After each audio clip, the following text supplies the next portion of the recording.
এডুকেটামের online প্ল্যাটফর্মে তোমাদের আরও একবার স্বাগত জানাই। সামনের রবিবার তোমাদের রাজ্যের গ্রুপ ডি পরীক্ষা জোর কদমে প্রস্তুতি চলছে, কারণ তোমরা কমেন্ট সেকশানে যে উত্তর দিচ্ছ যে কতর মধ্যে তোমরা কত পাচ্ছ, তোমাদের মার্কস কত আসছে, সেটা দেখে বুঝতে পারছি যে তোমরা তোমাদের প্রস্তুতি জোর কদমে চালিয়ে যাচ্ছ। হাতে মাত্র আর 2 থেকে 3টে দিন। চলো তোমাদের প্রস্তুতিকে আরও একটু ত্বরান্বিত করার জন্য, আর একটু বুস্ট করার জন্য আমরা 6 নম্বর সেটটা এনেছি, যেখানে এই মক টেস্ট নাম্বার 6-এ তোমাদের 40টা কোয়েশ্চেন আছে ম্যাথ, লজিক্যাল রিজনিং এবং জিকে অর্থাৎ জেনারেল অ্যাওয়ারনেসের। তো আমাদের সাথে তোমরাও প্র্যাকটিস করো, তোমাদের মার্কস অ্যাজ ইউজুয়াল তোমরা জানাবে অবশ্যই 40টা কোয়েশ্চেন হয়ে যাওয়ার পর। তো তোমাদের সিলেবাসে তোমরা অলরেডি জানো যে পরীক্ষার 2 দিন আগেও তোমরা সিলেবাসটা একবার বলে দিই, যে 20 নম্বরে জেনারেল অ্যাওয়ারনেস, 10 নম্বর এরিথমেটিক এবং 10 নম্বর লজিক্যাল রিজনিং আছে, সেটা তোমরা জানো, প্রস্তুতি যেহেতু করছো। আর আমাদের ডিজিটাল প্ল্যাটফর্মের সঙ্গে তোমরা জয়েন হয়ে যেতে পারো। আর এই যে ভিডিওটা হচ্ছে, এই ভিডিওর যে পিডিএফ তোমরা আমাদের টেলিগ্রাম গ্রুপে জয়েন হয়ে থাকলে, বা যদি না জয়েন হয়ে থাকো, তোমরা ডেসক্রিপশনে লিঙ্ক আছে, সেই লিঙ্কে গিয়ে টেলিগ্রামে যুক্ত হয়ে যাও, তোমরা তার পুরো পিডিএফটা পেয়ে যাবে, ভিডিওর লিঙ্ক এবং তার পিডিএফ পেয়ে যাবে। চলো বেশি সময় নষ্ট না করে আমরা আজকে 6 নম্বর প্র্যাকটিস সেট অর্থাৎ মক টেস্ট 6-টা তোমাদের আমার সাথে তোমরাও করো। ক্লিয়ার? চলো 1 নম্বর কোশ্চেনটা যদি দেখি, আজকের কি কোশ্চেন আছে 1 নম্বরে জেনারেল অ্যাওয়ারনেসের, যে 3 ইডিয়টস একটা মুভি, যে মুভিটার চলচ্চিত্রটি কোন গল্পের ভিত্তিতে তৈরি করা হয়েছিল। দেখো এই সিনেমাটি যারা এখনো পর্যন্ত দেখোনি বা দেখা হয়ে ওঠেনি, তাদেরকে আমার রেকমেন্ডেশন, পার্সোনাল রেকমেন্ডেশন, তোমরা অবশ্যই সিনেমাটা দেখবে, অবশ্যই দেখো। সিনেমাটা খুব সুন্দর, তোমাদের খুব ভালো লাগবে, কিছু শিক্ষণীয় জিনিসও আছে এবং খুব মজাদার একটা সিনেমা। তো সেই সিনেমাটাই কোন গল্পের ভিত্তিতে, কোন গল্পকে ভিত্তি করে ওই সিনেমাটা রচিত বা সিনেমাটা হয়েছিল। তো দেখো কার লেখা চলচ্চিত্র মানে গল্পটা, সেটা হচ্ছে দেখো সলমান রুশদি, ঝুম্পা লাহিড়ী, চেতন ভগত নাকি অমিতাভ ঘোষ। 4 জনেই খুব বিখ্যাত লেখক লেখিকা আছেন এখানে নাম। এখানে বলতে হবে কার গল্পের অবলম্বনে। তার আগে তোমাদের 3 ইডিয়টসের পোস্টারটা একটু দেখে নিই, যাতে করে তোমার সিনেমা দেখার, পরীক্ষার পর সিনেমাটা দেখার একটা তোমাদের মানসিকতা বা তোমাদের মধ্যে যারা দেখোনি দেখে নিই। এই দেখো সিনেমার যে পোস্টারটা, সেই সিনেমার পোস্টার ছিল এইভাবে, রিলিজ হয়েছিল বিধু বিনোদ চোপড়ার প্রোডাকশানে, রাজকুমার হিরানির ফিল্ম ছিল 3 ইডিয়টস। এবার আমরা প্রশ্নের উত্তরে চলে আসি, যে চলচ্চিত্রটি কার গল্পের ভিত্তিতে। এটা মনে রেখো, চেতন ভগত। উত্তর কি হবে? চেতন ভগত। তার যে একটা উপন্যাস ছিল 5 পয়েন্ট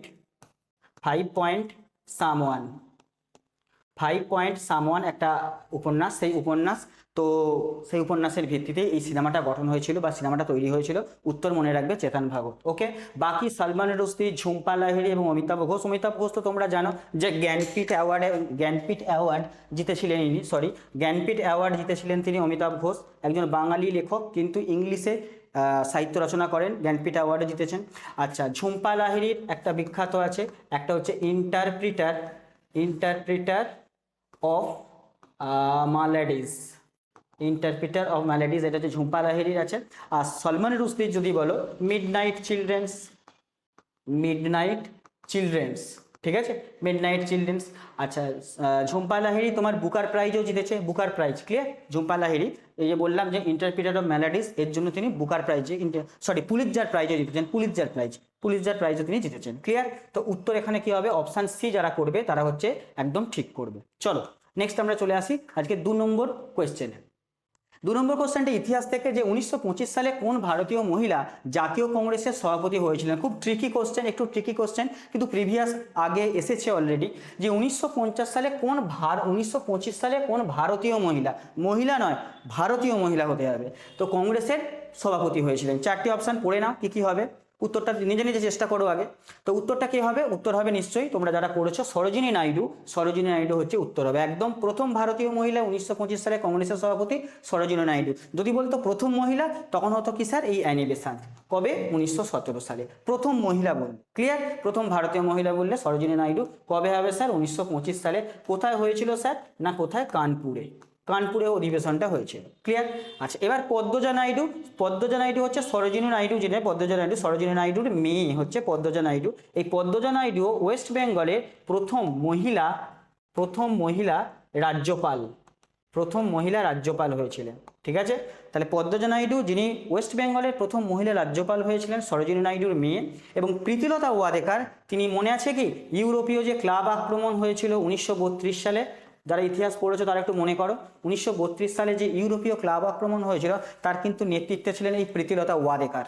তো এখানে হয়ে গেল, তাহলে উত্তরটা কি হবে? সরোজিনী নাইডু। ক্লিয়ার? বাকি অপশানগুলি আলোচনা করে দিলাম, শুনে নিও একটু। চলো 3 নম্বর কোশ্চেন আসি, ভূগোল থেকে কোশ্চেন। নাথুলা গিরিপথটি কোথায় অবস্থিত? দেখো এই ধরনের গিরিপথ, ভূগোলের বিভিন্ন গিরিপথ, পাস, এগুলো কোথায় কোথায় অবস্থিত, কার সঙ্গে কার কানেক্ট করেছে, এগুলো প্রশ্নগুলো আসে। তো নাথুলা গিরিপথ, এটা আমি রেখেছি আজকের মক টেস্ট 6। তো নাথুলা গিরিপথ যেটা, সেটা কোথায় অবস্থিত? তো তোমরা জানো যে নাথুলা গিরিপথ যেটা, সেটা হচ্ছে কোথায়? সিকিমে। অনেকে বেড়াতেও গেছো সিকিম, যারা বেড়াতে গেছো তারা নাথুলা হয়ে হয়তো ঘুরে এসেছো। তো সেইটা হচ্ছে নাথুলা গিরিপথ হচ্ছে সিকিমে আছে। ক্লিয়ার? আচ্ছা, অরুণাচল প্রদেশে যদি বলি, অরুণাচল প্রদেশে তোমরা শুনেছো যে বোমডিলা, বোমডিলার নাম শুনেছো। আচ্ছা, উত্তরাখণ্ড যদি বলি, সেটা হচ্ছে তোমার মানা পাস নাম শুনেছো। তারপর হচ্ছে লিপু লেক, মানা পাস, তারপরে হচ্ছে লিপু লেক, এটা রয়েছে। আচ্ছা, আর হিমাচল প্রদেশে যদি বলো, সেটা হচ্ছে রোটাং পাস, রোটাং, রোটাং পাস। ঠিক আছে, তো এইগুলো তো রয়েছে। সিকিমে তো বললাম নাথুলা রয়েছে, জেলিপলা রয়েছে, শুধু সিকিমে নাথুলা নয়, জেলিপলাও রয়েছে, জেলেপলা, জেলেপলা। ঠিক আছে, এগুলো রয়েছে। তো বাকিগুলো অপশানগুলো আমি যখন বলছি তোমরা শুনতে থাকো, এগুলো তোমাদের মাথায় ব্যাপারটা সেভ হয়ে যাবে। ক্লিয়ার? তো উত্তর কি হবে? Option B. চলো আজকে 4 নম্বর কোয়েশ্চেন কি আছে, মানে তরাইনের যুদ্ধ মোহাম্মদ ঘুরি এবং নিম্নলিখিত কার মধ্যে হয়েছিল? মানে পরিষ্কার কথা হচ্ছে তরাইনের যুদ্ধ কার কার মধ্যে হয়েছিল। তো জানো তরাইনের দুটো যুদ্ধ হয়েছিল, একটা হচ্ছে প্রথম যুদ্ধ 1191-এ, আর দ্বিতীয় যুদ্ধ 1192। দুটো যুদ্ধের দুটো আলাদা আলাদা পরিণতি। কি পরিণতি কার সঙ্গে হয়েছিল? তরাইনের প্রথম যুদ্ধ যেটা হয়েছিল, সেটা হয়েছিল পৃথ্বীরাজ চৌহান এবং মোহাম্মদ ঘুরির মধ্যে। সেকেন্ড যুদ্ধটাও তাদের মধ্যেই হয়েছিল। ক্লিয়ার? কিন্তু প্রথম যুদ্ধে পৃথ্বীরাজ চৌহান জয়ী হয়েছিল। কে? পৃথ্বীরাজ চৌহান। প্রথম যুদ্ধে পৃথ্বীরাজ চৌহান জয়ী হয়েছিল, কিন্তু দ্বিতীয় যুদ্ধে ফলাফল পুরো ঘুরে গেছিল। সেখানে হচ্ছে মোহাম্মদ ঘুরি জয়ী হয়েছিল। মোহাম্মদ ঘুরি জয়ী হয়েছিল। তাহলে দুটো যুদ্ধে জয় পরাজয়ের গল্পটা, হিসাবটা কিন্তু আলাদা। তাহলে 1192 খ্রিস্টাব্দে মোহাম্মদ ঘুরি জয়লাভ করে পৃথ্বীরাজ চৌহানের এগেনস্টে তরাইনের দ্বিতীয় যুদ্ধে। তাহলে আমি বলেই দিলাম যুদ্ধ কে কার সাথে হয়েছিল? পৃথ্বীরাজ চৌহানের সঙ্গে। কবে হয়েছিল সেটাও বলে দিলাম। এবার বাকি অপশানগুলো খুব দেখো গুরুত্বপূর্ণ। এই যে রানা সঙ্গ, ইনি কোথায় আছেন? না, রানা সঙ্গ আছেন যার সঙ্গে যুক্ত, সেটা হচ্ছে খানুয়ার যুদ্ধ।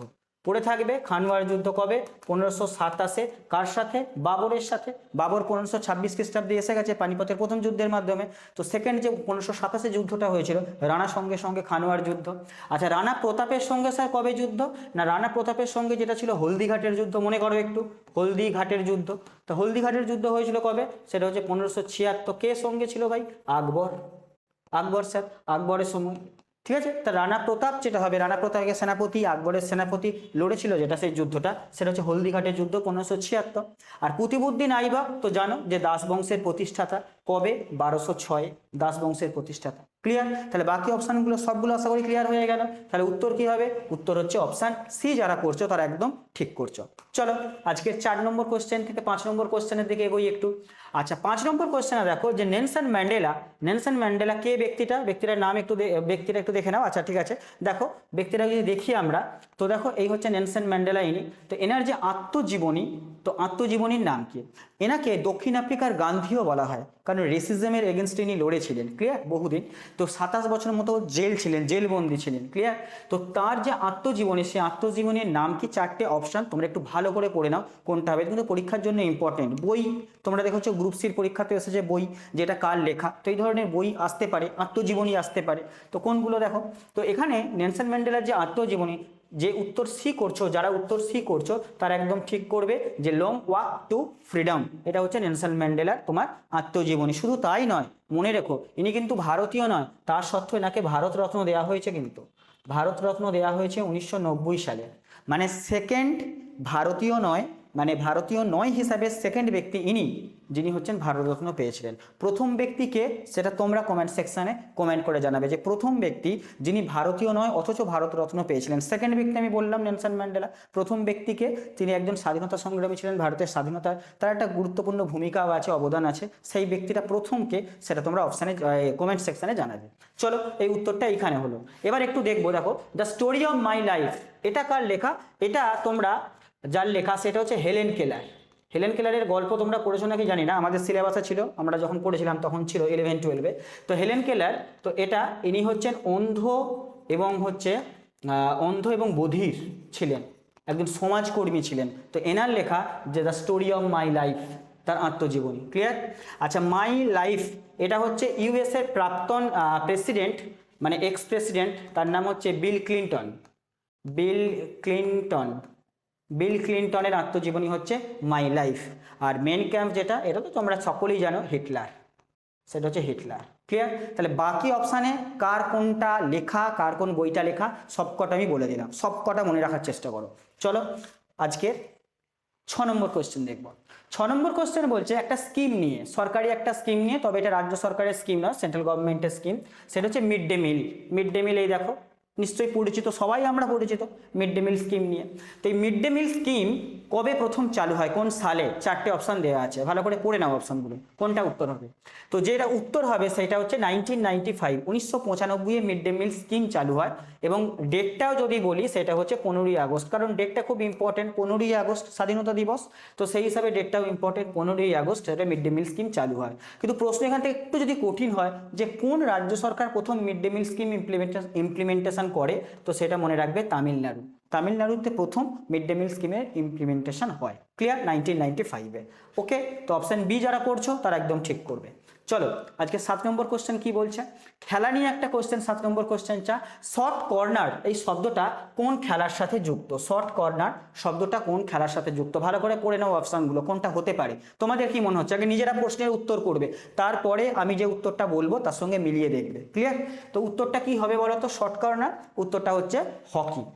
উত্তরটা হচ্ছে হকি। হকি যারা খেলা দেখো তো তারা নিশ্চয়ই জানো শর্ট কর্নার এই টার্মটা খেলার সঙ্গে, হকির সঙ্গে যুক্ত আছে। ক্লিয়ার? আচ্ছা, এরপরে দেখো যদি আমরা বলি বিলিয়ার্ডস, আমি বিলিয়ার্ড স্নুকার নিয়ে একজন আলোচনা করেছিলাম, মনে হয় আগের সেট বা তার আগের সেটে ছিল। তো আমি বলেছিলাম এখানে 22টা বল থাকে, পঙ্কজাট বানিয়ে কি আমি দেখিয়েছিলাম। তো তার মধ্যে 15টা কি থাকে, রেড বল, আর 6টা হচ্ছে আদার্স, হ্যাঁ, আর 7টা হচ্ছে আদার্স কালার্সে বল থাকে। ক্লিয়ার? পোলোতে বলেছিলাম 4 জন, ওয়াটার পোলোতে বলেছিলাম 7 জন, মনে করো একবার। ওকে, আচ্ছা, কুস্তির সঙ্গে কোনো একজন ব্যক্তির যদি আমি নাম বলে রাখি যে কুস্তির সঙ্গে ভারতের কোনো কুস্তিবিদ, তাহলে সেক্ষেত্রে তোমরা দেখেছো যে সাক্ষী মালিক, তার নাম শুনেছ, তো কুস্তির সঙ্গে জড়িত একজন ব্যক্তিত্ব। ক্লিয়ার? তাহলে উত্তর কি হবে এখানে? সেটা হচ্ছে অপশান সি।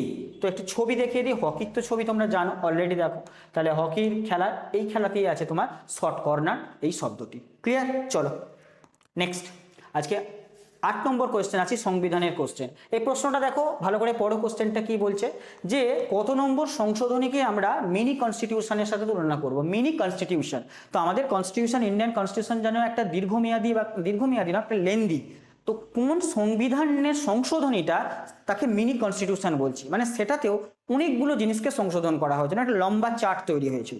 তো 4টে অপশানের মধ্যে কোনটা হবে? তো বারবার বলেছি, অনেকবার আলোচনা করেছি, উত্তর যেটা হবে অপশান ডি, 42তম সংবিধান সংশোধন 1976 সাল, যেটাতে বহু জিনিসের অ্যামেন্ডমেন্ট করা হয়েছিল, সংশোধন করা হয়েছিল, সেই জন্য এটাকে মিনি কনস্টিটিউশন বলা হয়। ক্লিয়ার? আচ্ছা, বাকি অপশানগুলো দেখো। 73 নম্বর যে সংবিধান সংশোধনী যেটা হয়েছিল 1992-তে, সেটা হচ্ছে পঞ্চায়েত ব্যবস্থা, পঞ্চায়েতি রাজ। ঠিক আছে? 1973 92 অ্যামেন্ডমেন্ট। 74 সংশোধনীতে হয়েছিল তোমার মিউনিসিপ্যালিটি। আচ্ছা, 44তম সংবিধান সংশোধনী খুব গুরুত্বপূর্ণ যেটা, সেটা হচ্ছে সম্পত্তির অধিকার। সম্পত্তির অধিকার নিয়ে সেই বলেছিলাম ওটার মৌলিক অধিকারের মধ্যে থাকবে না, 300 নম্বর আর্টিকেলে আইনি অধিকারে চলে গেছে। সেই সম্পত্তির অধিকারের যে এটা, সেটা 1978-এ, অর্থাৎ 44 অ্যামেন্ডমেন্ট এটা হয়েছিল। আর 61তম অ্যামেন্ডমেন্ট যেটা, সেটা হচ্ছে আমাদের যে ভোট দেওয়ার বয়স আগে ছিল 21 থেকে কমিয়ে 18 হয়েছিল, 61 নম্বর অ্যামেন্ডমেন্ট, যেটা হয়েছিল 1988-তে, লাগু হয়েছিল 89 সাল থেকে। ক্লিয়ার? তাহলে 61 অ্যামেন্ডমেন্ট, যেটা ভোট দেওয়ার বয়স 21 থেকে কমিয়ে 18, যার জন্য আমরা 18 বছর এখন এলিজেবল হলেই ভোট দিতে পারি, সেইটা করা হয়েছিল 61 নম্বর অ্যামেন্ডমেন্টে। আর বাকিগুলো কোন কোন সংশোধনীতে কি কি কাজ করা হয়েছিল, গুরুত্বপূর্ণ কাজগুলো বললাম, সেগুলো বলে দিলাম। এছাড়াও আরও হয়েছে, বাট আমি গুরুত্বপূর্ণ জিনিসগুলো বলে দিলাম। চলো আজকে 9 নম্বর কোশ্চেন কি বলছে দেখি একটু। 9 নম্বর কোশ্চেন আছে যে ব্যারোমিটারে পারস্তম্ভের উচ্চতা হঠাৎ যদি কমে যায় তো সেটা কিসের পূর্বাভাস? ব্যারোমিটার, তো ব্যারোমিটারে পারস্তম্ভ থাকে, ব্যারোমিটারে সেখানে পারস্তম্ভ যদি হঠাৎ করতে কমে যায় তো সেটা কিসের পূর্বাভাস দেখায়? তো ব্যারোমিটারের সাহায্যে আমরা কি জানি, বায়ুর চাপ মাপা হয়, তাই তো? তো এখানে কোনটা অপশন হবে বলো তো? না, ব্যারোমিটারে পারস্তম্ভের চাপ যদি হঠাৎ কমে যায় তাহলে জানবে যে খুব তাড়াতাড়ি তীব্র ঝড়ের কোনো সম্ভাবনা রয়েছে। ঠিক আছে? তো হঠাৎ করতে কমে গেলে তীব্র ঝড়ের সংকেত বোঝায়। ক্লিয়ার?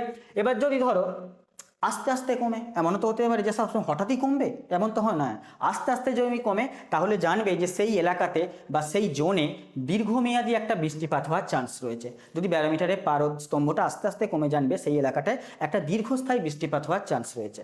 যদি স্যার আস্তে আস্তে বাড়ে, এটাও হতে পারে, হ্যাঁ, তাহলে জানবে সেই এলাকায় আবহাওয়া ধীরে ধীরে পরিষ্কার হবে, শুষ্ক হবে, পরিষ্কার হবে। আবহাওয়া পরিষ্কার হওয়ার নিশানা হচ্ছে ধীরে যদি পারস্তম্ভটা ধীরে ধীরে যদি বাড়ে। ক্লিয়ার? তাহলে তিনটের জন্য, তিনটে কন্ডিশনের জন্য তিন রকম আমাদের আবহাওয়ার চেঞ্জমেন্ট হয়, সেটা সব কটা বলে দিলাম। চলো এবার চলে আসি 10 নম্বর কোশ্চেনে। 10 নম্বর কোশ্চেনটা আবারও ইতিহাসের কোশ্চেন। কি আছে? 1905 সালে বঙ্গভঙ্গর সময় ভারতের ভাইসরয় কে ছিলেন? খুব সোজা কোশ্চেন, খুবই সোজা কোশ্চেন। এই ধরনের কোশ্চেনগুলো জেনারেলি তোমরা অন্যান্য পরীক্ষাতেও পেয়ে থাকবে। তো ভারতের ভাইসরয় কে ছিলেন 1905 যখন বঙ্গভঙ্গ বা স্বদেশী আন্দোলন হয় সেই সময়? তো মনে রাখবে কে হবে না, সেই সময় ভারতের বঙ্গভঙ্গের যে সময় যে ভারতের ভাইসরয় ছিলেন, উত্তর কে হবে? উত্তর হবে লর্ড কার্জন। কার্জনের সময়কাল ছিল 1899 থেকে 1905 পর্যন্তই। তো তার সময় হয়েছিল বঙ্গভঙ্গের সিদ্ধান্ত, কার্জন। আচ্ছা, লর্ড মাউন্টব্যাটেন ভারতের শেষ ভাইসরয়, শেষ ভাইসরয়, ঠিক আছে, এবং স্বাধীন ভারতের প্রথম গভর্নর জেনারেল। আচ্ছা, ডালহৌসির সময় আমি আগের দিনও বলেছিলাম যে রেলপথ তার সঙ্গে সত্যবিলোপ নীতি, এটা বলে দিয়েছিলাম ডালহৌসির সময়। আর ক্যানিংয়ের সময় আমি বলেছিলাম যে ক্যানিং, তা ভারতের শেষ তোমার গভর্নর জেনারেল, ভারতের শেষ গভর্নর জেনারেল বা ভারতের প্রথম ভাইসরয়, ঠিক আছে, ভারতের প্রথম ভাইসরয় বা ভারতের শেষ গভর্নর জেনারেল একই ব্যক্তি, সেটা হচ্ছে ক্যানিং। ক্লিয়ার? চলো আমরা যাব এবার 11 নম্বর কোয়েশ্চেনে। তো 11 নম্বর কোয়েশ্চেনটা আমরা রেখেছি কম্পিউটার থেকে, যে কম্পিউটারে বলছে যে কম্পিউটারে স্থায়ীভাবে যদি তথ্য জমা রাখতে হয়, স্থায়ীভাবে একবারে পার্মানেন্টলি যদি তথ্য জমা রাখতে হয়, তাহলে কোনটা ব্যবহার করবে? তো অপশান দেখে তুমি বুঝতে পারছো স্যার কিবোর্ড তো হতেই পারে না, হবে কি? হবে না।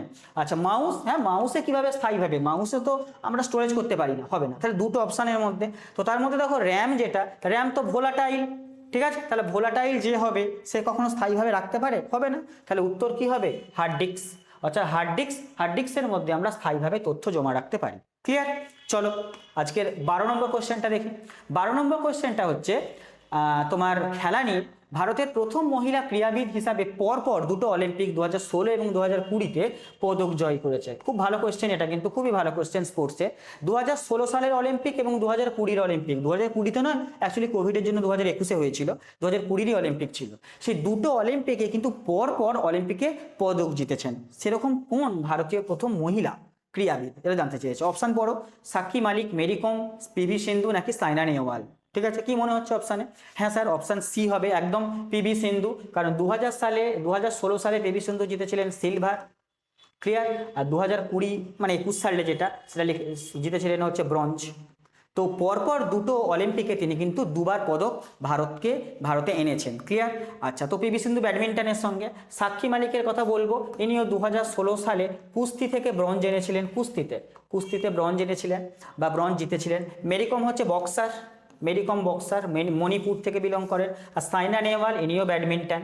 সাইনা নেহওয়াল 2012 সালে সফল হয়েছিলেন, তো ইনিও ব্যাডমিন্টন থেকে। ক্লিয়ার? তাহলে প্রত্যেকটা অপশান আলোচনা করে দিলাম। চলো আমরা 13 নম্বর কোশ্চেন আসি। তো এখানে দেখো পিভি সিন্ধুর একটি ছবি দেওয়া আছে, ছবিটা দেখে নাও, ব্যাডমিন্টনের সঙ্গে যুক্ত। ক্লিয়ার? চলো নেক্সট 13 নম্বর কোশ্চেনে আসি একটু। 13 নম্বর কোশ্চেনটা কি বলছে দেখো, আবারও খেলা থেকেই কোশ্চেন। 2021 সালে ভারত কোন খেলার জন্য 41 বছর পর ব্রোঞ্জ অলিম্পিক পদক জয় করলো? ভালো কোশ্চেন। 41 বছর পর তোমার পদক জয় করলো কোন সেকশনে? দেখো, হকি, কুস্তি, বক্সিং নাকি শুটিং? তো স্যার উত্তর কি হবে? Sir hockey. উত্তর হচ্ছে হকি। কারণ হকিতে 1980 সালে আমরা সোনা এনেছিলাম, আমরা মানে ভারতের হকি টিম সোনা এনেছিল। তারপর দীর্ঘদিন একটা গ্যাপ গেছে, তাই তো। তারপরে 2021-এ আমরা কি আনলাম? এখানে আনলাম হচ্ছে আমরা ব্রোঞ্জ। কোথায়? হকিতে। কারণ হকিতে আমাদের পুরো সোনার দিন ছিল একটা সময়, ধরে নাও 1928 থেকে 1956 পর্যন্ত। এই টাইমে আমরা 1956, এই টাইমে আমরা বহুবার সোনা জিতেছি, ঠিক আছে।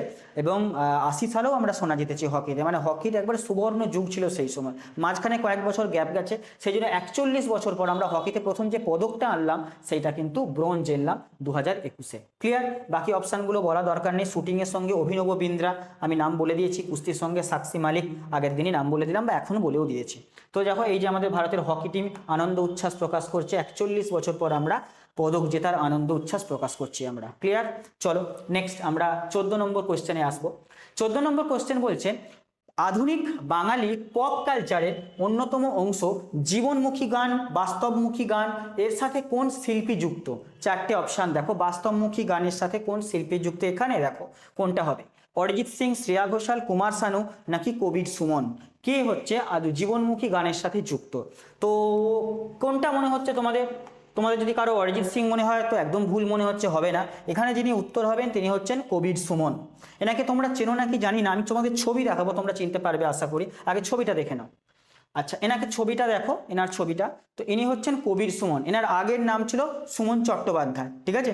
জীবনমুখী গান তিনি অ্যাকচুয়ালি 90-এর দশকে তার যে অ্যালবাম, সেই অ্যালবাম গানের মাধ্যমে তিনি প্রথম জীবনমুখী গানের একটা তোলপাড় ফেলে দিয়েছিলেন। সেই সময় সেই ঘরানাতে তোলপাড় ফেলেছিলেন সুমন চট্টোপাধ্যায়, এখন নাম কবির সুমন। ক্লিয়ার?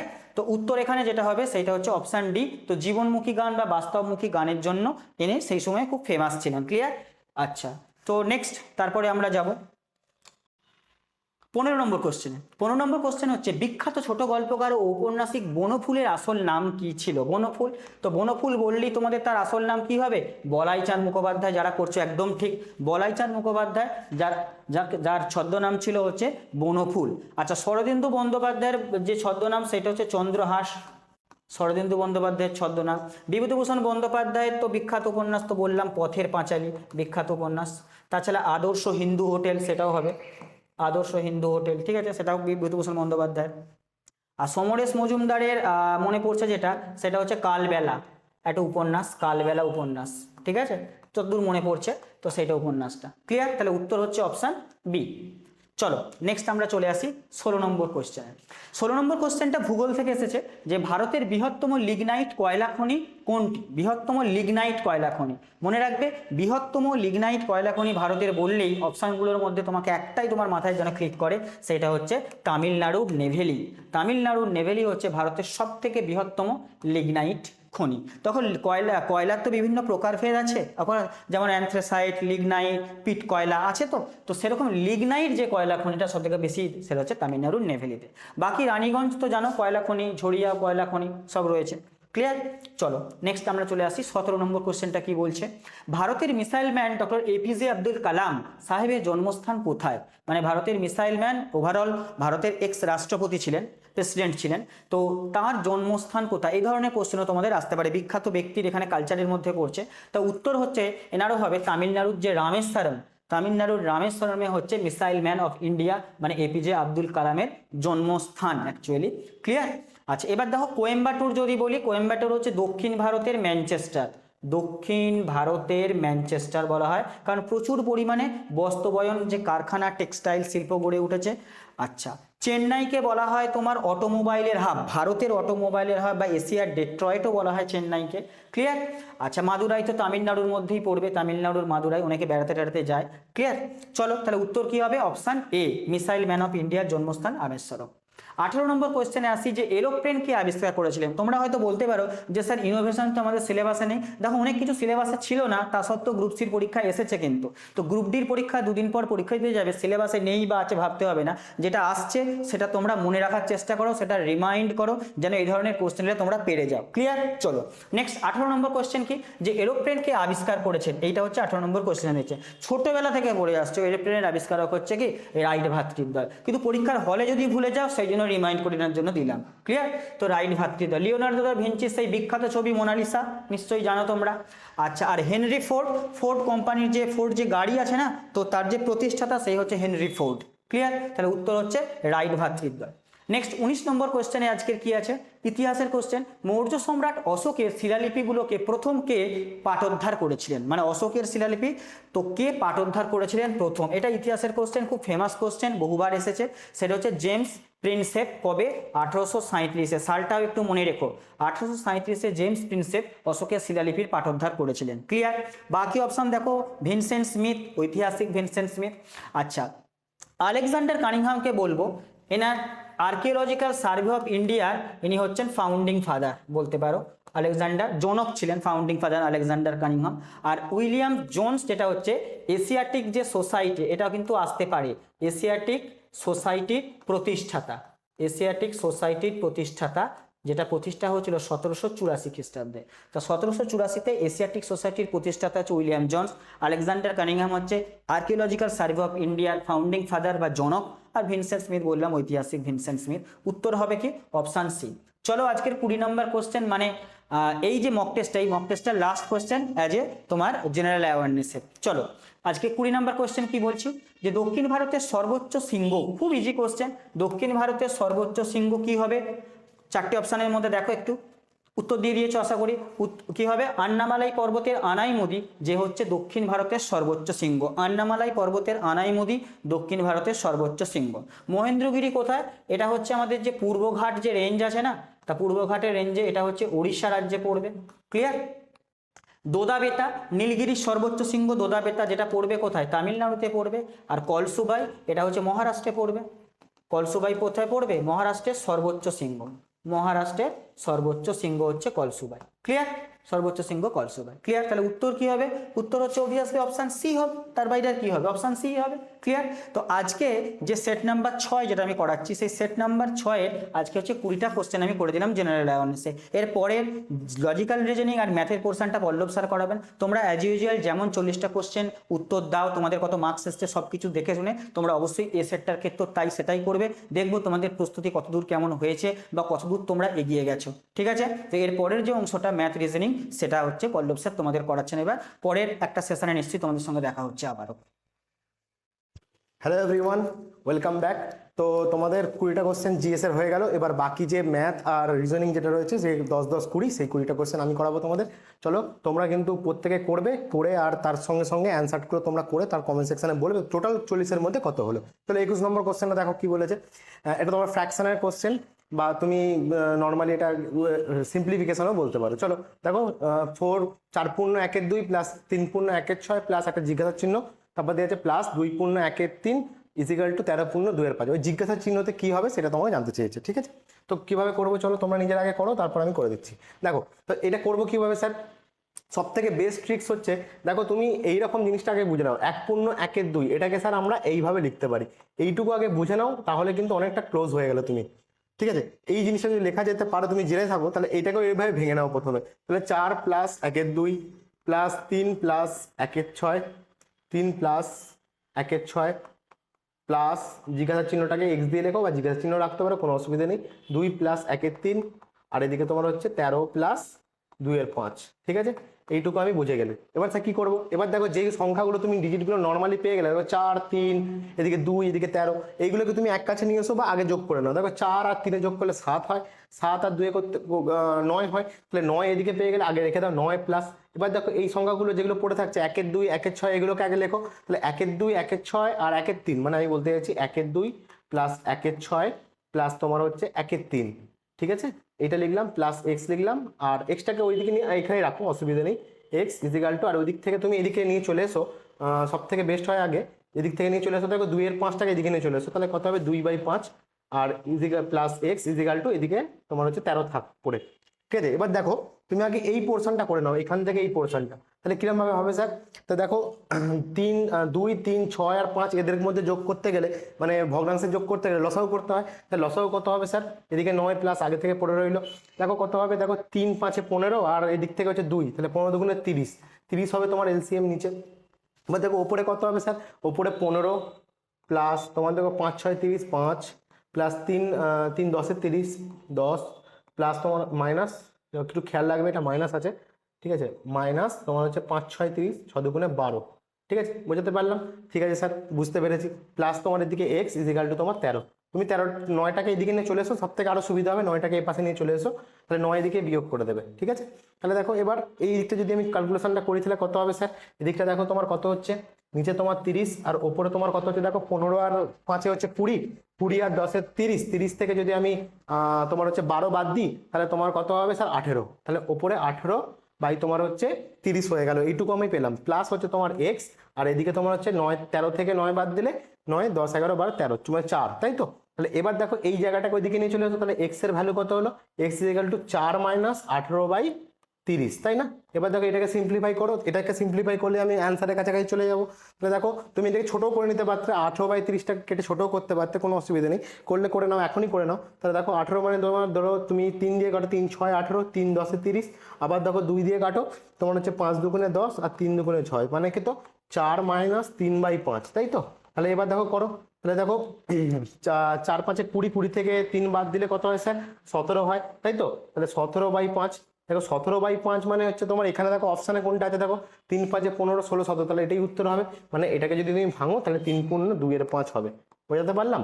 তবে এগুলো ছোট ছোট জিনিস, এগুলো তোমাকে নিজেদের করতে হবে। তাহলে অপশান এ হয়ে গেল রাইট অ্যান্সার, বাকিগুলো তার হচ্ছে কিনা। চলো পরবর্তী কোশ্চেনে যাই। 22 নম্বর কোশ্চেন। দেখো 22 নম্বর কোশ্চেনটা পড়ো। 5 অঙ্কের কোন ক্ষুদ্রতম সংখ্যা 12, 15 এবং 18 দ্বারা বিভাজ্য?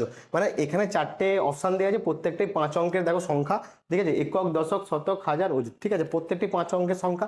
তো সেই 5 অঙ্কের সংখ্যার মধ্যে কোন ক্ষুদ্রতম সংখ্যা, মানে এদের মধ্যে কোন ছোট সংখ্যাটা, সেটা তোমার হচ্ছে 12, 15, 18 দিয়ে প্রত্যেকটা দিয়ে ভাগ করলেই মিলবে। তোমরা নিজেরা অলরেডি করে ফেলেছো হয়তো, যদি না করে থাকো তাহলে দেখে নাও কিভাবে করবো। তো এইগুলো করতে গেলে অনেকেই কি করবে, এই 3টেকে লসাগু বানাবে। আমি বলবো লসাগু করার প্রয়োজন নেই, কারণ অনেক বড় হবে জিনিসটা, আবার ভাগ করবে। তার চেয়ে বরং সব থেকে হলো অপশান টেস্ট করো। তাহলে কি করবো স্যার? অপশান টেস্ট করো।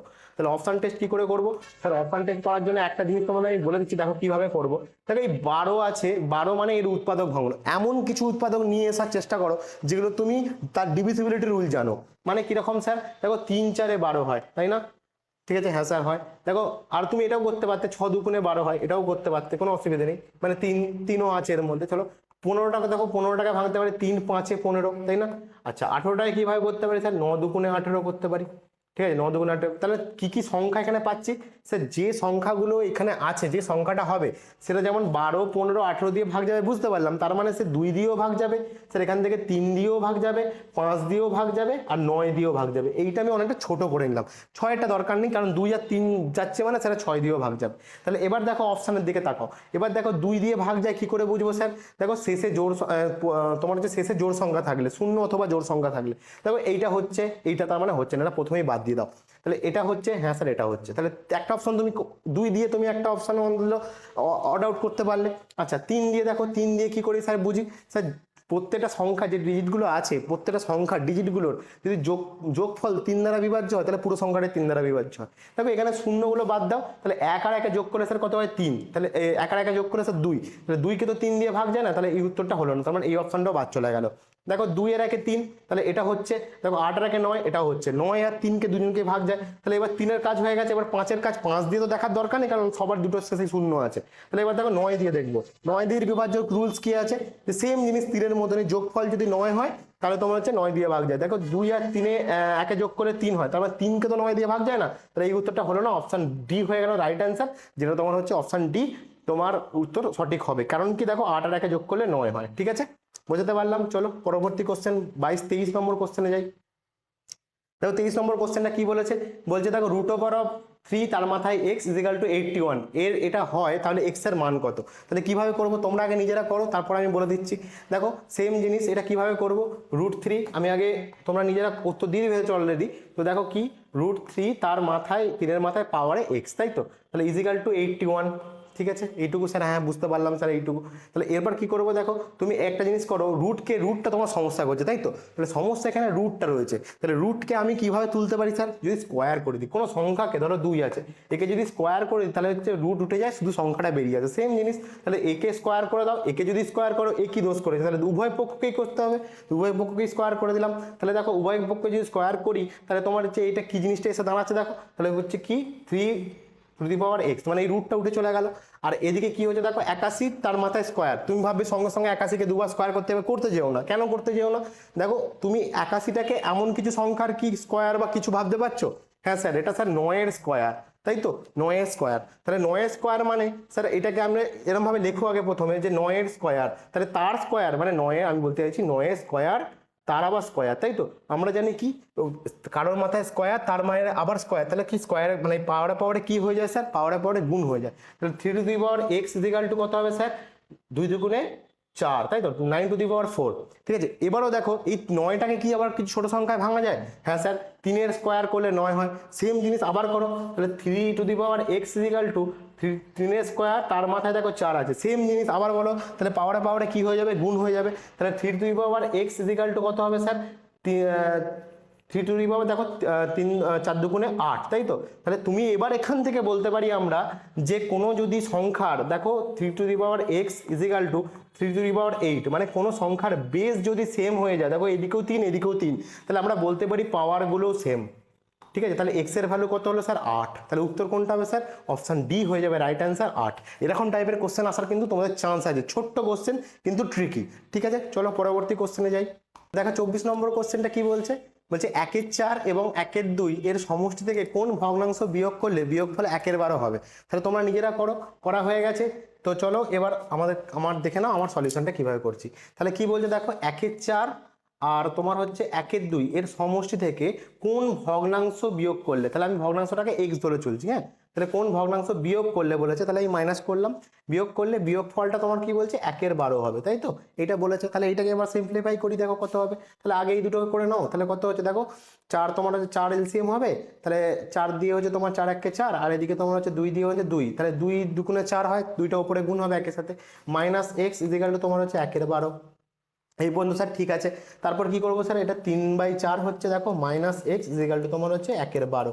তাহলে এবার কি করবো স্যার, এক্সটাকে এক পাশে নিয়ে এসো আর এটাকে এক পাশে নিয়ে এসো, তাহলে কি হবে এক্স ইজিক্যাল টু দেখো 3/4 মাইনাস তোমার হচ্ছে 1/12। তাহলে দেখো এখানে এলসিএম কত হবে স্যার 12 এলসিএম হবে, 4 3 12 মানে 3 3 9 মাইনাস তোমার হচ্ছে 12 মিশে যাচ্ছে মানে উপরে একটাই বসে যাবে, তাহলে 8/12 মানে কাটাকাটি যদি করি তাহলে কত হবে স্যার, তুমি 4 দিয়ে কাটো, 4 দুগুণে 8 আর 3 4 12 মানে 2/3, তাহলে ভগ্নাংশটা কত হবে 2/3, অপশন বি হয়ে যাবে তোমার রাইট অ্যান্সার। আশা করি বুঝতে পেরেছো। চলো 25 নম্বর কোশ্চেনে দেখি। চলো 25 নম্বর কোশ্চেনটা কি বলেছে দেখো, খুবই ট্রিকি কোশ্চেন, খুব ফ্যান্টাস্টিক কোশ্চেন।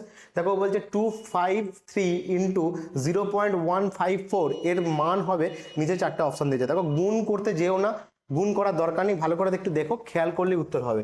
দেখো এখানে তোমাদের মোটামুটি যদি তোমরা উত্তর দিয়ে ফেলে থাকো তাহলে হ্যাঁ, যারা মোটামুটি তোমরা এই উত্তরটা দিচ্ছ তারা সবাই সঠিক উত্তর দিচ্ছ। কেন স্যার, কারণটা কি দেখো, এখানে যেটা দেওয়া আছে তুমি দেখো একটুখানি ভালো করে, 253 এর সঙ্গে গুণ করতে বলেছে 0.154, তাই তো এইটা গুণ করতে বলেছে, তাই তো। তাহলে এই যে গুণটা করতে বলেছে এখানে, তার মানে আমাকে দেখো খেলাটা যে 4টে অপশান তোমরা যদি তাকিয়ে থাকো একবার এক নজরে, তাহলে দেখো তোমাকে দেখো ডেটাগুলো সেমই রয়েছে, দেখো যে ডেটাটা দিয়েছিল সেই ডেটাগুলোই রয়েছে, কিন্তু দশমিকের একটু হেরফের করেছে। তাহলে তুমি দেখো একটা জিনিস মাথায় রাখবে, যে গুণটা তোমাকে দেওয়া রয়েছে এখানে যে যতগুলো নিচে দশমিক থাকবে, তার মানে যে তোমার ওখানে থাকার কথা, মানে যে উত্তরটা হওয়ার কথা সেটা যেভাবেই হোক না কেন নিচে ততগুলোই শূন্য বা দশমিক থাকার কথা।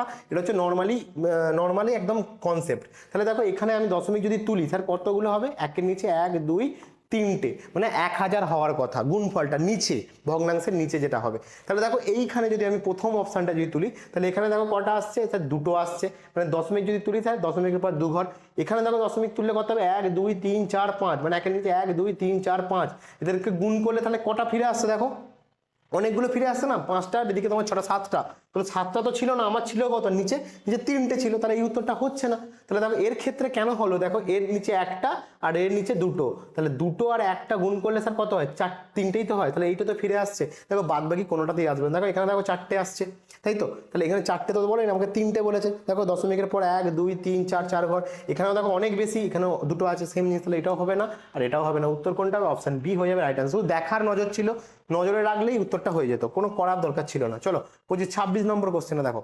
26 নম্বর কোশ্চেনে কি বলেছে, বলছে কোনো এক ব্যবসায়ী এ বি এর 1.2 গুণ টাকা নিয়োগ করে, তাদের মূলধনের অনুপাত কত। এটা রেশিওর অঙ্ক, তোমরা উত্তর দাও, দেওয়া হয়ে গেছে। চলো এবার দেখে নাও কিভাবে করছি। দেখো এ বি এর মানে কি বলতো, এর মানে স্যার, হ্যাঁ স্যার বলেছিলেন গুণ, তাহলে গুণ। দেখো এইটাকে একটু ভাঙা যায়, হ্যাঁ স্যার ওইভাবে না, এটা নর্মালি তুমি যদি পৌনপুনিকে নর্মাল পূর্ণ সংখ্যায় ভাঙো তাহলে কি হবে, 2 1 কে 2, 2 থেকে 1 যোগ মানে হচ্ছে তোমার 3, তাহলে মানে 3/2, বোঝা গেছে এইটুকু, 2 1 কে 2 1 কে 3, তাই তো। তাহলে এবার দেখো এইটা যদি আমি লিখি একটু সুন্দর করে, তাহলে এই বিটা কি আকারে আছে, এর সাথে গুণ আকারে আছে, তাহলে এইদিকে ভাগ আকারে নিয়ে যেতে পারি, হ্যাঁ স্যার। তাহলে বি এইদিকে গুণ আকারে আছে এর সাথে, তাহলে এইদিকে গেলে ভাগ হয়ে যাবে, তাহলে কত হবে স্যার, এইদিকে যেমন পড়ে আছে তেমন থাকবে। দেখো এইবার দেখো এই ভগ্নাংশটাই তো রেশিও, আর তোমার অপশনের দিকে একটু তাকাও, দেখো তোমাকে রেশিও দিয়েই জানতে চেয়েছিল উত্তর, তাহলে কত হবে 3:2। এবার তুমি বলবে স্যার আমাকে তো মূলধন জানতে চেয়েছে, হ্যাঁ স্যার উত্তর এটাই হবে, 3:2ই হবে। কারণ কি, তোমাকে যখন কোনো সময় বলে দেয়নি, মানে আমরা জানি ইনভেস্ট রেশিওর সঙ্গে যদি টাইম রেশিও গুণ করা হয় তাহলে প্রফিট রেশিও পাওয়া যায়। তোমাকে প্রফিটটা জানতে চেয়েছে আর ইনভেস্টটা দেওয়া ছিল, যেহেতু তোমাকে টাইম কিছু বলে দেওয়া নেই, তার মানে আমি ধরে নেবো ইকুয়াল টাইমের জন্য কেটেছে, তাহলে এরও 1 বছর ওরও 1 বছর, এরও 1 মাস ওরও 1 মাস, এরকম টাইপের ব্যাপার, সেখানে কেটে গিয়ে ক্যান্সেল আউট হয়, ওটার কোনো ভ্যালু থাকে না। তাহলে উত্তর কোনটা হলো, অপশান তোমার হচ্ছে বি উত্তর হবে 3:2। ঠিক আছে, চলো পরবর্তী কোশ্চেন 27 নম্বর কোশ্চেনটা দেখি। দেখো এটাও খুব সুন্দর কোশ্চেন। কি বলেছে, একটা তোমাকে এখানে অ্যাস্টেরিক্স বা চিহ্ন দেওয়া আছে, ওইটা বাই 21 ইন্টু ওটা বাই মানে অ্যাস্টেরিক্স বাই তোমার হচ্ছে 189 ইজিক্যাল টু তোমার হচ্ছে 1 হলে তারকা চিহ্নে বা অ্যাস্টেরিক্স চিহ্নে মানে চিহ্ন স্থানে কোন সংখ্যা বসবে সেটা তোমাকে জানতে চেয়েছে। তাহলে দেখো করা যাক কি হবে। তুমি দেখো এটাকে এক্স ধরে চলো, সব থেকে বেস্ট হবে। কিভাবে ধরবো স্যার, এক্স ধরে চলো, এটাকে এক্স ধরে ডিনোট করো। তাহলে কি হবে দেখো, তাহলে আমরা কি জানি ভেতরে ভেতরে এরকম উপর নিচে থাকলে উপরে উপরে আর নিচে নিচে গুণ, তাহলে এক্স এক্স গুণ করলে স্যার কত হবে এক্স স্কোয়ার। আর 21 আর তোমার হচ্ছে 189 আমাকে গুণ করতে হবে, গুণ করলাম না রেখে দিলাম। এদিকে দেখো কি হচ্ছে, দেখো 1 আছে, তাই তো এটা দেওয়া ছিল। তাহলে এক্স স্কোয়ার ইজিক্যাল টু কোনাকুনি যদি গুণ করি তাহলে কত হবে 21 ইন্টু 189 হবে, তাই না। এবার এই দুটোকে একটুখানি গুণ করো, দেখো এই দুটোকে যদি আমি গুণ করি তাহলে হচ্ছে 2 9 1 9, আর এদিকে তোমার হচ্ছে তোমার হচ্ছে 6 আর এদিকে তোমার হচ্ছে তোমার 3 6 3 9, দেখো 3969। আমি যদি ভুল না করে থাকি তাহলে এটাই উত্তর হবে, ঠিক আছে। হ্যাঁ এটাই, তাহলে এক্স স্কোয়ারের ভ্যালু তোমার দেওয়া আছে এটা। এবার এটা দেখে ধরো তোমরা কেউ উত্তর, হ্যাঁ দেখো উত্তরে এটা রয়েছে, দেখি যেন উত্তরে মেরে দিও না, কারণ তোমাকে দেখো এক্স এর ভ্যালু জানতে চেয়েছে, মানে শুধু একটা এক্স এর ভ্যালু জানতে চেয়েছে, তোমাকে এক্স স্কোয়ারের ভ্যালু জানতে চাইনি। তাহলে শুধু একটা এক্স এর ভ্যালু জানতে চেয়েছে, মানে শুধু এক্স এর ভ্যালু বার করতে হলে কি করতে হবে, একে রুট করতে হবে বা বর্গমূল করতে হবে। তোমাদের আমি বর্গমূল করা শিখিয়েছি, বলো কোনটা উত্তর হবে। হ্যাঁ স্যার এটা তোমার 6 36 আর এদিকে 9, তারপরে 63, দেখো 63 হবে উত্তর। তাহলে অপশন, হ্যাঁ অপশন বি তে রয়েছে উত্তর, 63 হবে তোমার এর রাইট অ্যান্সার। চলো পরবর্তী কোশ্চেন 28 নম্বর কোশ্চেনে যাই। দেখো 28 নম্বর কোশ্চেনটা কি বলছে, দেখো 28 নম্বর কোশ্চেনটা বলছে 1674 এর 53.71/93% ইজিক্যাল টু একটা জিজ্ঞাসা চিহ্ন দেওয়া আছে, মানে ওখানটা করে কি ভ্যালুটা হবে ইন্টু 1800। তাহলে এর ভ্যালুটা ওই জিজ্ঞাসা চিহ্ন ভ্যালুটা তোমাকে জানতে চেয়েছে। তাহলে কিভাবে করবো স্যার, তোমরা এটা করো নিজেরা, প্রথমে ভিডিও পজ করো, নিজেরা করো, উত্তর দাও যদি দেওয়া হয়ে থাকে। এবার দেখো তো যারা এটা করলে এই মাত্র নিজেরা প্র্যাকটিস করলে তাদের কিন্তু দমটা বেরিয়ে গেছে, আমি বুঝতে পারছি। কিন্তু বাবা এইরকম টাইপের প্রশ্ন আসার চান্স সব থেকে বেশি আছে পরীক্ষার হলে, কারণ এইগুলো তোমাকে সময় নষ্ট করাবে। তাহলে কিভাবে করবো স্যার দেখে নাও, কিছু করার নেই, তোমাকে ক্যালকুলেশন করতেই হবে। 1674 ইন্টু এর মানে স্যার আমরা কি জানি গুণ, তাহলে গুণ লিখলাম। দেখো 53, আর এটা যদি আমি ভাঙি 53 আর 93 যদি গুণ করা হয় তাহলে মোটামুটি তোমার হচ্ছে 4929 হবে। তার সঙ্গে 71 যোগ করব, তাহলে কত হবে তোমার হচ্ছে 71 যোগ করলে স্যার তার মানে 30, তার মানে হচ্ছে 5000, তাই তো। তাহলে ওপরে 5000, নিচে তোমার হচ্ছে 93। এবার দেখো এটা পার্সেন্টেজ চিহ্ন আছে, তার মানে নিচে আরো দুটো শূন্য আসবে, মানে 100 গুণ হবে, তাই তো নিচে, ঠিক আছে। এবার হচ্ছে ইজিক্যাল টু ওই জিজ্ঞাসা চিহ্ন আমি এক্স ধরে রাখলাম ইন্টু তোমার হচ্ছে 1800, তাই তো।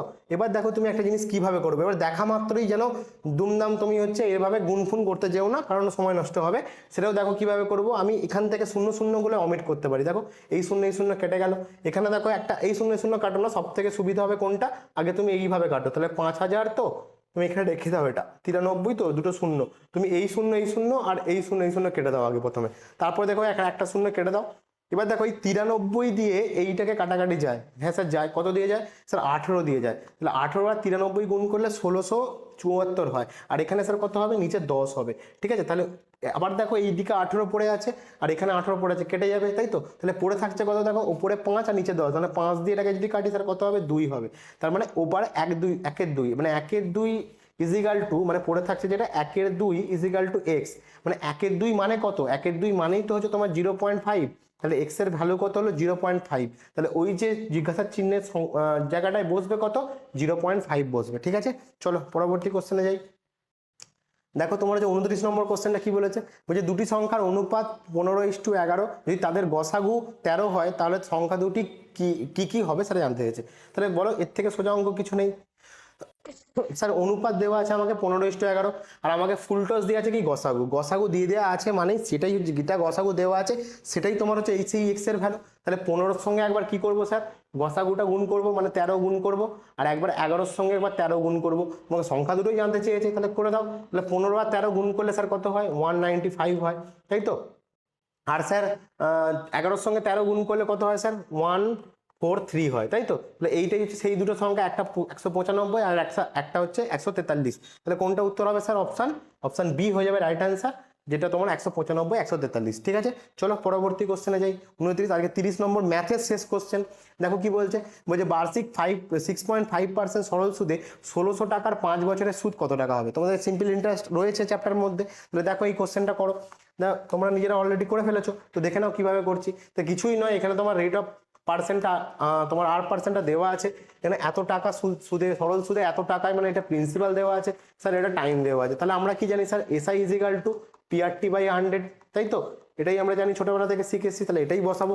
এবার আমাকে জানতে কি চেয়েছিল, আমাকে সুদটা জানতে চেয়েছিল। তাহলে দেখো সুদ কত দেওয়া আছে, সুদটা কি করে বার করবো স্যার, আসল কত 1600 টাকা, এদিকে তোমার হচ্ছে R% হচ্ছে 6.5%, আচ্ছা টাইম কত দেওয়া আছে 5 বছর, তাহলে নিচে তোমার হচ্ছে 100, এই দশমিকটা তুলে দাও আর একটা শূন্য বসিয়ে দাও, ঝামেলা চুকে যাবে। তাহলে দেখো এই শূন্য আর এই শূন্য কেটে গেল, ঠিক আছে, 5 আর এটাকে কাটলে 2 হবে, তাহলে 2 দিয়ে এটাকে কাটলে স্যার কত হবে 8 হবে। তাহলে দেখো এবার আমাকে গুণ করতে হবে কি 65 আর 5, তাহলে দেখো 65 আর যদি 5 গুণ করি, 5 আসতে 40-এর শূন্য হয়, থাকলো 4, 6 আসতে 48, 48 আর 4-এ তোমার হচ্ছে 52, তাই তো? তাহলে উত্তর হলো কোনটা, অপশান এ হয়ে গেল রাইট অ্যান্সার, যেটা 52 মানে হচ্ছে 520 টাকা, তাই তো? তাহলে 520 টাকা হচ্ছে তোমার রাইট অ্যান্সার। ঠিক আছে, চলো পরবর্তী কোশ্চেন, এবার জিআই এর কোশ্চেনগুলো দেখবো।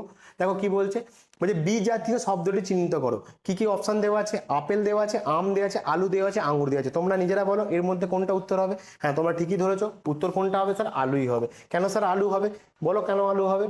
আলু হবে কারণ হচ্ছে দেখো এটা ফল, বীজ, এটাও বীজ, এটাও বীজ, একমাত্র আলু যেটা হচ্ছে তোমার হচ্ছে স্ফীতকাণ্ড, তাই তো? স্ফীতকাণ্ড মাটির নিচে থাকে, বাকিগুলো সব উপরে থাকে, এইভাবেই করতে পারতে।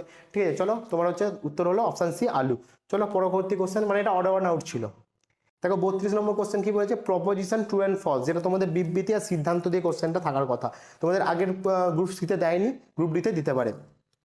তো দেখো বিবৃতি কি বলেছে, বলছে রাহুল একজন ভালো খেলোয়াড়, সব ভালো খেলোয়াড় কর্মঠ, মানে এখানে দুটো কথা দেওয়া আছে, একটা হচ্ছে তোমার রাহুল একজন ভালো খেলোয়াড় আর সব ভালো খেলোয়াড় কর্মঠ। সিদ্ধান্ত কি দিয়েছে, রাহুল অলস। তাহলে তোমাকে জানতে চাই সত্য, এই যে সিদ্ধান্তটা বলেছে সেটা সত্য, মিথ্যা, সম্ভব নাকি কোনোটি নয়, মানে এটা অসম্ভব, মানে এরকম টাইপের কিছু একটা হবে। যাই হোক এই অপশানটাকে একটু অমিট করে দাও, ঠিক আছে, বাদ বাকি তোমার হচ্ছে দেখো কি হয়। তো দেখো কিভাবে করব, তাহলে রাহুল, এখানে কটা ব্যক্তি রয়েছে স্যার, রাহুল রয়েছে আর একজন ভালো খেলোয়াড় এটা রয়েছে, আর এখানে কি সব ভালো খেলোয়াড় কর্মঠ, এই তিনটে লজিক রয়েছে, তাই তো?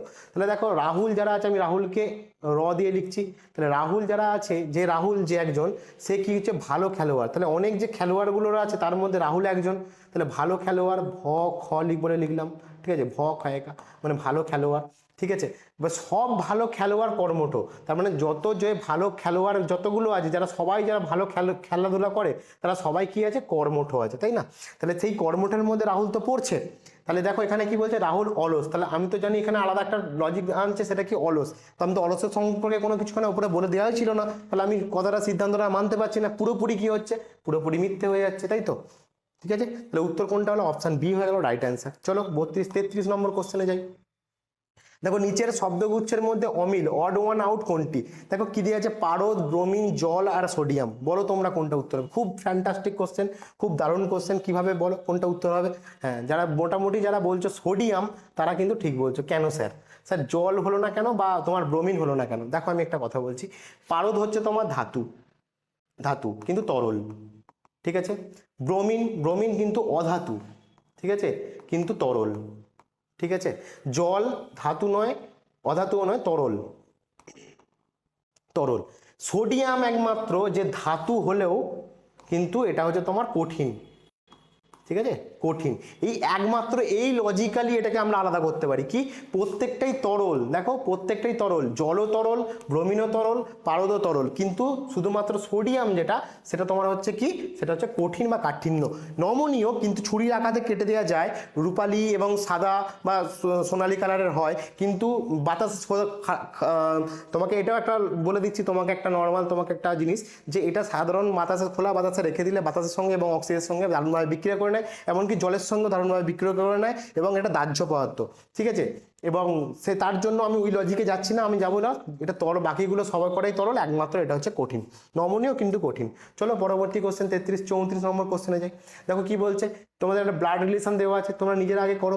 বলছে কি A প্লাস বি মানে হলো A হলো বি এর মা, মানে এই একটা লজিক্যাল দেওয়া আছে, এই লজিকটার মানে হলো, মানে যেখানে এই সাইনটা থাকবে কোনো দুটো এর মধ্যে, ব্যক্তির মধ্যে, তার মানেটা হলো A হলো বি এর মা, ঠিক আছে। কার মা, বি এর মা, মানে হচ্ছে পরবর্তী যেটা আছে তার আগেরটার সঙ্গে রিলেশন তৈরি হচ্ছে।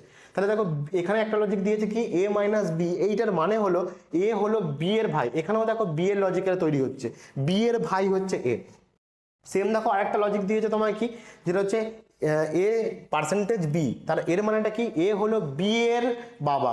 দেখো এখানে বি এর বাবা দেওয়া আছে, তাহলে এখানেও লজিক তৈরি হচ্ছে কি, বি থেকে লজিক তৈরি হচ্ছে।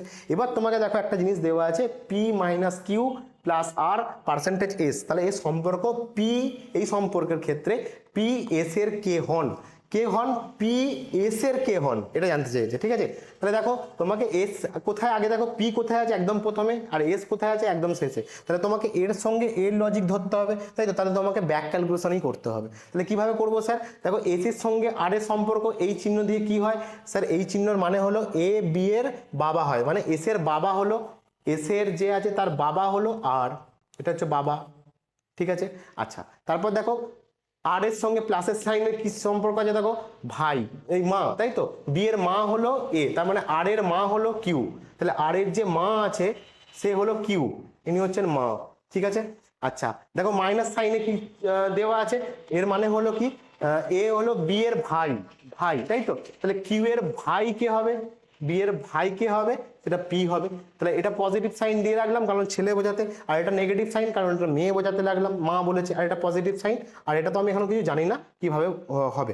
ঠিক আছে, তো দেখো এস এর সঙ্গে তাহলে তোমাকে বলছে কিউ এর সম্পর্ক কি, তাহলে এস এর বাবার মায়ের ভাই, তার মানে কি, তোমরা নিজেকে এখানে ভাবো এই স্ট্যান্ডার্ডে, তাহলে আমার বাবার মা, তার মানে কি আমার ঠাকুমা, ঠাকুমার ভাই, তার মানে কি হবে, সে আমার দাদু সম্পর্কেই আসছে। তাহলে দেখো অপশানে দেখো যে দাদুর ভাই, বাবা নাতি, বাবা নাতি কাকা, তাহলে বাবা নাতি কাকা তো হচ্ছেই না, বলো তাই না, এটা তো হচ্ছে না, এসের বাবা তো হবে না, এসের বাবা তো আর, তাহলে এসের নাতি তো এখনো হয়নি, কিছু বলেনি, এসের কাকা তো অনেক, মানে বাবার সঙ্গে সম্পর্ক থাকলে সেখানে হতো, তাহলে উত্তর কোনটা হবে, গ্র্যান্ড আঙ্কেল। এখানে বাংলাটা একটু ভুল দেওয়া আছে, দাদুর ভাই আমার একটুখানি লজিক্যালি লেগেছে, কিন্তু ইংলিশটা ধরে চললে দেখো গ্র্যান্ড আঙ্কেল, এটাই হয়ে যাবে তোমার সঠিক উত্তর, অপশান এ হয়ে যাবে তোমার রাইট অ্যান্সার। ঠিক আছে, চলো পরবর্তী কোশ্চেনে যাই।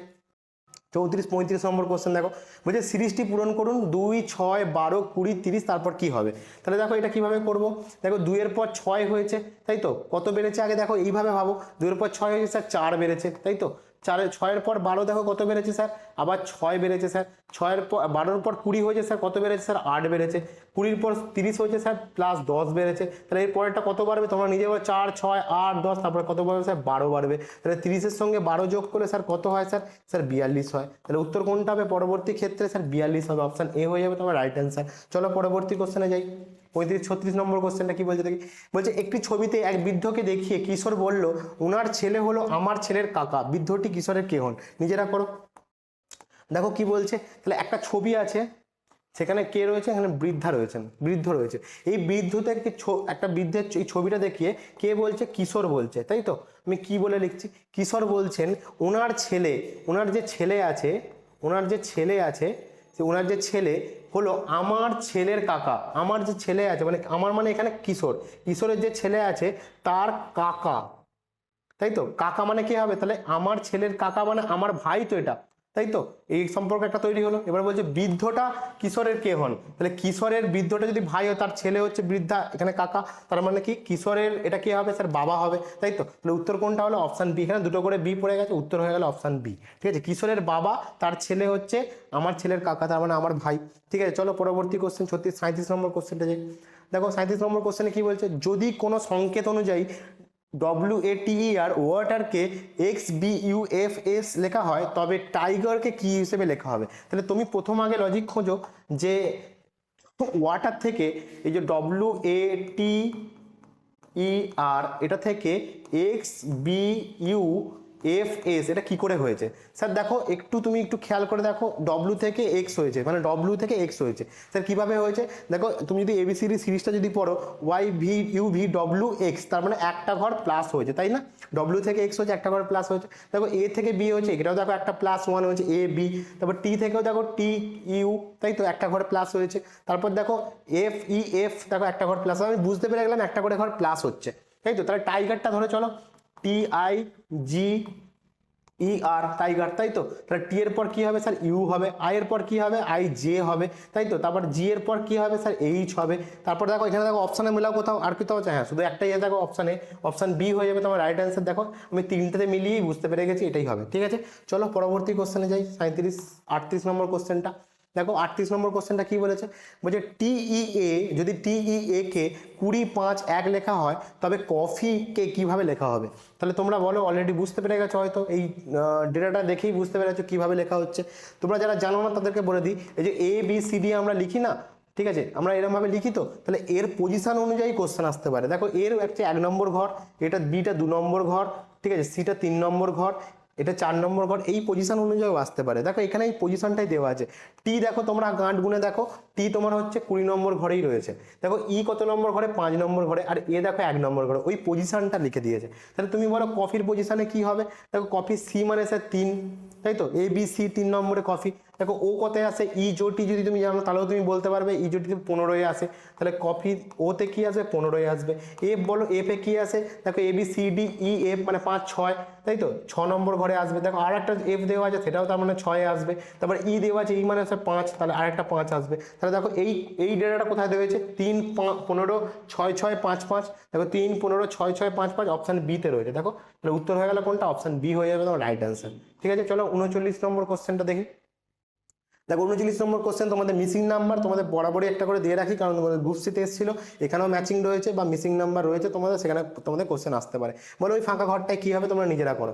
চলো দেখো হয়ে গেছে, চলো এবার ফিরে এসো, দেখো কিভাবে করি। দেখো কিভাবে দেওয়া আছে তোমরা অলরেডি বুঝতে পেরে গেছো। এই লজিকটা দেখো, তুমি যদি এইভাবে ভাবতে চাও, দেখো সব থেকে বড় সংখ্যা কোথায় রয়েছে স্যার, 10 রয়েছে, 16 রয়েছে, 20 রয়েছে, তার মানে ঘরটা কোন দিকে যাবে, এই দিকে যাবে, তাই না, পজিশনটা কোন দিকে যাবে, ওই দিকে যাবে। তাহলে এর সঙ্গে রিলেশন তৈরি করার চেষ্টা করো।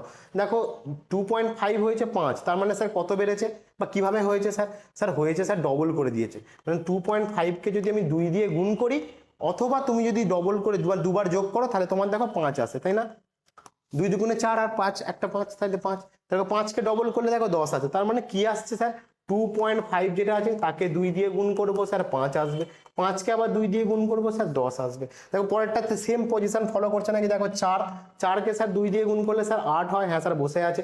8কে আবার 2 দিয়ে গুণ করলে স্যার 16 হয়, স্যার বসে আছে। তাহলে সেম জিনিস বলো, তাহলে এখানে দেখ কতকে গুণ করলে স্যার 10 হয়, স্যার 5কে গুণ করলে 10 হয়, ব্যাস উত্তর হয়ে গেল, অপশান সি হয়ে যাবে তোমার রাইট অ্যান্সার। তাই 5কে গুণ করলে 10 হয়, 10কে 2 দিয়ে গুণ করলে স্যার 20 হয়। ঠিক আছে, চলো আজকে শেষ কোশ্চেন, জিআই এর শেষ কোশ্চেন এবং সেট নাম্বার 6 আমাদের প্র্যাকটিস সেটের সেখানেও শেষ কোশ্চেন। দেখো কি বলছে, একটি শাড়িতে অনিল বাম দিক থেকে ডান দিকে, আচ্ছা সরি, এটা শাড়ি নয়, ঠিক আছে, এটা শাড়ি হবে, দন্ত ছয় আঁকা আর রয়সী, শাড়ি মানে এটা পরার শাড়ি হয়ে যাচ্ছে, এটা দন্ত ছয় আঁকা রয়ে হর্ষই হবে। ঠিক আছে, একটু ঠিক করে নেবে। আচ্ছা, একটি শাড়িতে অনিল বাম দিক থেকে 9তম এবং সুনীল ডান দিক থেকে 7ম স্থানে আছে, বসে আছে বা আছে।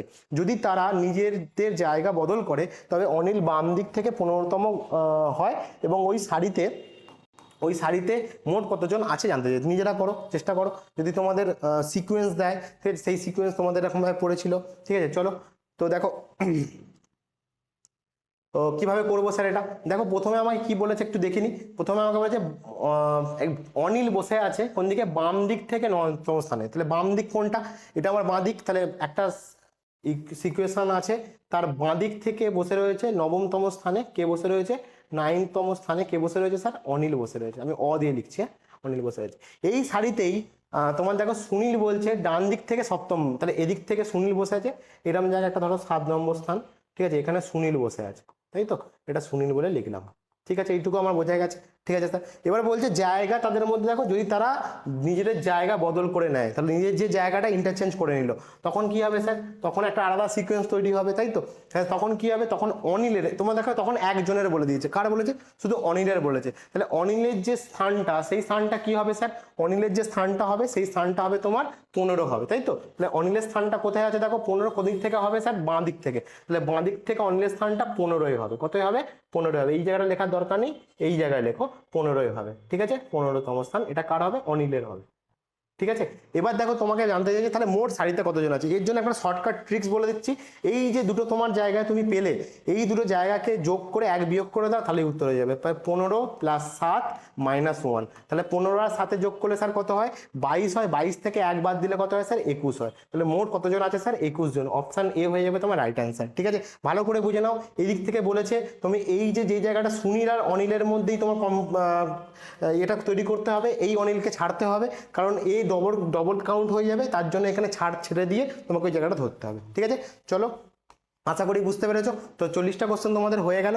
তো তোমাদের যারা কতটা কি পারলে তোমরা সেটা তোমাদের কমেন্ট সেকশনে উত্তর করবে। আশা করি তোমরা সবাই ভালো স্কোর করছো। তো তোমাদের সামনে রবিবার পরীক্ষা আছে, তোমরা খুব ভালো করে প্রিপারেশন নাও, আমাদের সঙ্গে জুড়ে থাকো। আমাদের প্রতিদিন ভিডিও আসছে, আমরা তোমাদের জন্য সর্বোচ্চ চেষ্টা করছি এরকম যেরকম টাইপের কোশ্চেন হতে পারে সেই এক্সপেক্টেড কোশ্চেন করার। তো যদি তোমাদের কোনো কোয়ারিজ থাকে, যদি তোমাদের কোনো কিছু বলার থাকে, কোনো সাজেশন থাকে, তোমরা সেটা কমেন্ট সেকশনে অ্যাজ ইউজুয়াল বলতে পারো। তো ভালো থেকো, সবার পরীক্ষা ভালো হোক। Stay tune, bye bye, thank you.